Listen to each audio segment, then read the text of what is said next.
Hi hello welcome to cricket మావా. Double header మ్యాచ్లో రెండో మ్యాచ్ కేకేఆర్ వర్సెస్ మన హైదరాబాద్ జట్టుతో జరగబోతుంది. రెండు జట్లు కూడా ఈసారి ఖచ్చితంగా అద్భుతంగా కనిపిస్తున్నాయి. లాస్ట్ సీజన్తో పోలిస్తే హైదరాబాద్ జట్టు అయితే పూర్తిగా మారిపోయింది. కాస్త ఫారెనర్స్తో బలంగా కనిపిస్తుంది. బలంగా అంటే మామూలుగా అంతా ఇంతగా కాదు. ఎందుకంటే కేకేఆర్కి మిచెల్ స్టార్క్ రూపంలో భారీగా పెట్టి తీసుకొస్తే ఇక్కడ మన హైదరాబాద్కి ప్యాట్ కమిన్స్ రూపంలో ఒక అద్భుతమైన కెప్టెన్, ఐసీసీ ఈవెంట్స్లో ఆస్ట్రేలియాకి 2 ట్రోఫీలు అందించిన కెప్టెన్ భారీగా అమౌంట్ పెట్టి తీసుకొచ్చారు. కాకపోతే ఐపీఎల్లో ఒక ఆనవాయితీ వస్తుంది ఏంటంటే భారీగా అమౌంట్ పెట్టి తీసుకొచ్చిన ఆటగాళ్ళు ఎవరు కూడా అంతగా సక్సెస్ అవ్వట్లేదు. ఇక్కడ అలాంటిది ఏమైనా జరుగుతుందా అన్న ఒక చిన్న డౌట్ తప్ప మిగతా అంతా కూడా ఒక అద్భుతంగా Mitchell Starc versus Pat Cummins అని చెప్పొచ్చు ఒక విధంగా. ఎందుకంటే హైదరాబాద్ టీం చూసుకోండి, మనకు బ్యాటింగ్ ఒకప్పుడు అరాకొర ప్లేయర్స్తో బ్యాటింగ్ ఉండేది. కానీ ఈసారి ఖచ్చితమైన లైనప్తో పూర్తి స్థాయిగా వాళ్ళ బ్యాటింగ్ కానీ బౌలింగ్ కానీ అద్భుతంగా ఉందని చెప్పొచ్చు. స్పిన్ డిపార్ట్మెంట్లో కోల్కతా నైట్ రైడర్స్కి వరుణ్ చక్రవర్తి, అదేవిధంగా సునీల్ నారాయణ రూపంలో అద్భుతమైన స్పిన్నర్స్ ఈ గత ఐపీఎల్స్ నుంచి తీసుకుంటే కూడా వాళ్ళకి అద్భుతమైన ట్రాక్ రికార్డు ఉంది. ఇక్కడ పేస్ డిపార్ట్మెంట్ తీసుకుంటే ఇటువైపు హైదరాబాద్కి నటరాజ్ కానీ, ఉమ్రాన్ మాలిక్ కానీ, భువనేశ్వర్ కుమార్ కానీ ముగ్గురు కూడా ఐపీఎల్ సీజన్లో అద్భుతంగా రాణిస్తూ వచ్చారు.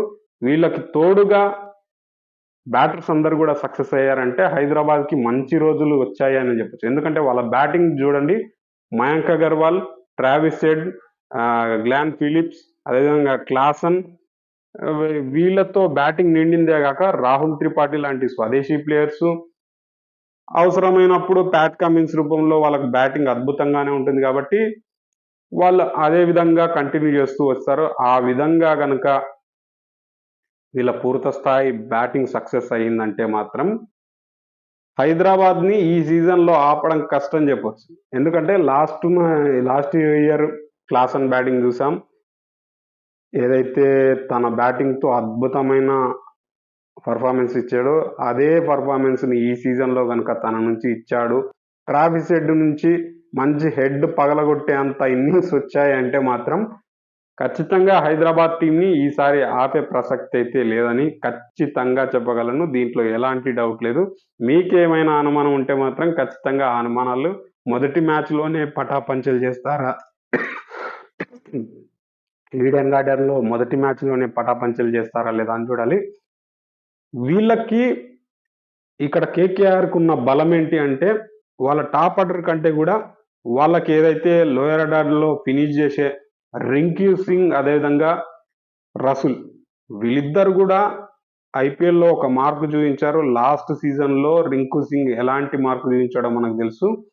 తను ఒకే ఓవర్లో 5 సిక్సర్స్ కొట్టి మ్యాచ్ గెలిపించిన ఇన్నింగ్స్లు కూడా ఉన్నాయి. కాబట్టి రింకు సింగ్ పర్ఫార్మెన్స్ అనేది కూడా ఈసారి ఖచ్చితంగా కేకేఆర్కి కలిసి వస్తుంది. అదేవిధంగా అందరి దృష్టి కూడా కాంట్రాక్ట్ నుంచి కాస్త పక్క తప్పించిన శ్రేయస్ అయ్యర్ ఎలా ఆడతాడు, తన ఆట తీరు ఎలా ఉంటుంది, తన ఇంజురీ నుంచి పూర్తి స్థాయిగా కోలుకున్నాడా లేదా అనే దానిపైన కాన్సన్ట్రేషన్ ఉంటుంది.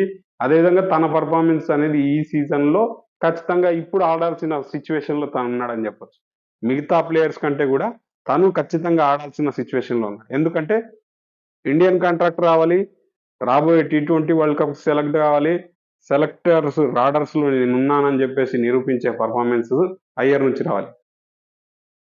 శ్రేయస్ అయ్యర్ నుంచే కాకుండా లాస్ట్ ఇయర్ ఫెయిల్యూర్ అయిన వెంకీ అయ్యర్ కూడా వీళ్ళకు ఓపెనర్గా కన్సిడర్ చేస్తూ ఆడిస్తున్నారు. కాబట్టి తన నుంచి కూడా పర్ఫార్మెన్స్ రావాలి. తన బౌలింగ్లో కాస్త బౌలింగ్ వేయకపోయినప్పటికీ బ్యాటింగ్లో మాత్రం బిగ్ 100s కూడా ఉన్నాయి. అదేవిధంగా ముంబై లాంటి జట్టు మీద కూడా 100 కొట్టిన ఇన్నింగ్స్ ఉన్నాయి. కాబట్టి వెంకటేష్ అయ్యర్ నుంచి, గుర్బాజ్ నుంచి ఓపెనింగ్ స్లాట్లో కనుక కొంచెం మంచి పర్ఫార్మెన్స్ వచ్చాయంటే తర్వాత నితీష్ రాణా, అయ్యర్ వీళ్ళు చూసుకుంటారు. ఫినిషింగ్లో వీళ్ళకి ఎలాగో ఇద్దరు ఛాంపియన్స్ ఉన్నారు, రసూల్ రూపంలో, అదేవిధంగా రింకు సింగ్ రూపంలో. కాబట్టి వీళ్ళకి బ్యాటింగ్లో పెద్దగా సమస్యలు. వీళ్ళ స్పిన్ డిపార్ట్మెంట్ అద్భుతంగా ఉన్నప్పటికీ పేస్ డిపార్ట్మెంట్లో కేవలం ఒక మిచెల్ స్టార్క్ని మాత్రమే ఆధారపడి, తన మీద ఆధారపడే టీం అంతా కూడా నడవాల్సిన సిచ్యువేషన్లో ఉండడం అనేది వీళ్ళకి పేస్ డిపార్ట్మెంట్లో కాస్త సమస్యలు ఉన్నాయి. ఎందుకంటే లాస్ట్ సీజన్లో ఆడినటువంటి శార్దుల్ ఠాకూర్ లాంటి బౌలింగ్ ఆల్రౌండర్ కూడా వేరే టీంకి వెళ్ళిపోవడం కూడా వీళ్ళకి కొంత వరకు ఇబ్బంది కలిగించే అవకాశం ఉంది. ఇక హైదరాబాద్ విషయానికి వస్తే హైదరాబాద్కి పెద్దగా సమస్యలు అయితే కనిపించట్లేదు. ఎందుకంటే వీళ్ళకి అసరంగా రూపంలో ఒక గ్రేట్ స్పిన్నర్ కూడా ఉన్నాడు. వీళ్ళకి పేస్ డిపార్ట్మెంట్లో ఇండియన్ పేసర్స్ రూపంలో 3 పేసర్స్ అద్భుతమైన పేసర్స్. నటరాజన్ని తీసుకున్న యార్కర్స్తో డెత్ ఓవర్లో ఇబ్బంది పెట్టగలడు. అదేవిధంగా సర్కిల్లో కూడా తను వేయగలడు.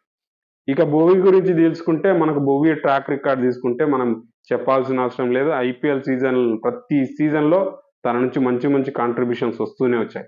ఇక స్పీడ్ గన్ ఉమ్రాన్ మాలిక్, తనకు కాస్త అవకాశం దొరికింది, వేగం కుదిరింది, లైన్ అండ్ లెంత్ కుదిరింది అంటే ఏ బ్యాటర్నైనా సరే తన వేగంతో ఖచ్చితంగా వణికించగలిగే సామర్థ్యం ఉమ్రాన్ మాలిక్లో ఉంది. లాస్ట్ సీజన్ కంటే కూడా ఈ సీజన్లో రాటుదేలే అవకాశం ఉంది. ఆ విధంగా అందరి పర్ఫార్మెన్స్ బ్యాటింగ్లో, అదేవిధంగా డెత్ బ్యాటింగ్ కానీ, అదేవిధంగా మిడిల్ ఆర్డర్ బ్యాటింగ్ కానీ, డెత్ ఓవర్స్లో వీళ్ళ బౌలింగ్ కానీ అన్ని కుదిరాయంటే మాత్రం ఈరోజు హైదరాబాద్ మొదటి బోని కొట్టాలని కోరుకున్నాం. ఎందుకంటే మన జట్టుగా హైదరాబాద్ బోని కొట్టాలనే ఆలోచన అయితే నాకు ఉంది. క్రికెట్ అనాలిసిస్గా నేను ఒక టీంకి ఫేవర్ తీసుకోకపోయినప్పటికీ ఒక మన హోమ్ జట్టుగా మాత్రం హైదరాబాద్కి కాస్త సపోర్ట్ అయితే ఇవ్వగలను. ఖచ్చితంగా హైదరాబాద్ ఒక మంచి విజయాన్ని అయితే అందుకోవాలని కోరుకుందాం. మరి కేకేఆర్ వర్సెస్ ఎస్ఆర్హెచ్ మధ్యలో జరగబోయే ఈడెన్ గార్డెన్లో జరగబోయే 3వ మ్యాచ్ ఎలా ఉండబోతుంది, మరి ఎలా ఆడబోతుంది చూద్దాం. మరి ఈ వీడియో గురించి మీరేమనుకుంటున్నారో లైక్ చేయండి, కామెంట్ చేయండి, షేర్ చేయండి.